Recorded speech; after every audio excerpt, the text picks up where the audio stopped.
નમસ્કાર મિત્રો, આજે હું તમને એમડીઆર ઇન્ફેક્શન વિશે ટૂંકમાં માહિતી આપીશ. એમડીઆર ઇન્ફેક્શન એટલે મલ્ટી ડ્રગ રેઝિસ્ટન્ટ ઇન્ફેક્શન કે જેમાં સામાન્ય રીતે વપરાતી એન્ટીબાયોટિક કામ કરતી નથી, એટલે કે રેઝિસ્ટન્સ હોય છે.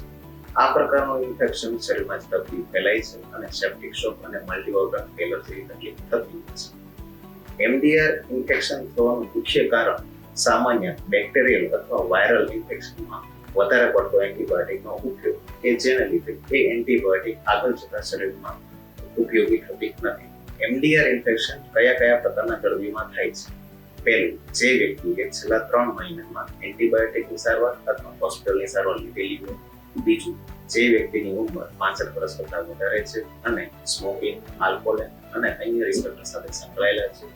ત્રીજું, જે વ્યક્તિની રોગપ્રતિકારક શક્તિ ઓછી છે અને ડાયાબિટીસ, બીપી અને કેન્સરની સારવાર થઈ રહ્યા છે. ચોથું, જે વ્યક્તિને લાંબા ગાળાની લીવરની, કિડનીની અને ફેફસાની તકલીફ છે. આ 4 પ્રકારના દર્દીઓને એમડીઆર ઇન્ફેક્શન થવાની શક્યતા વધારે હોય છે. જ્યારે આ પ્રકારના દર્દીઓ ઇન્ફેક્શન અથવા ઇન્ફેક્શનના સિમ્પટોમ સાથે હોસ્પિટલમાં દાખલ થાય છે, ત્યારે એ દર્દીઓ કલ્ચર બેઝ રિપોર્ટ અને પીસીઆર બેઝ રિપોર્ટ મોકલવા પડતા હોય છે, જેને હિસાબે આપણને કયા પ્રકારનું ઇન્ફેક્શન એટલે કે ઓર્ગેનિઝમ ઇન્ફેક્શન છે તે આપણને ખબર પડે અને કલ્ચરના સેન્સિટિવિટીના રિપોર્ટ પ્રમાણે એન્ટીબાયોટિક યોગ્ય આપવી જોઈએ. અત્યારે ટાઇફોઇડ, ટીબી, લેપ્સેલા, ઇકોલાઇ, સુડોમોનાસ અને અન્ય બેક્ટેરિયલ અથવા ફંગલ ઇન્ફેક્શનમાં સામાન્ય રીતે વપરાતી એન્ટીબાયોટિક વર્ક કરતી નથી, એટલે હાયર એન્ટીબાયોટિક યુઝ કરવી પડે છે, જે બહુ જ ખર્ચાળ હોય છે.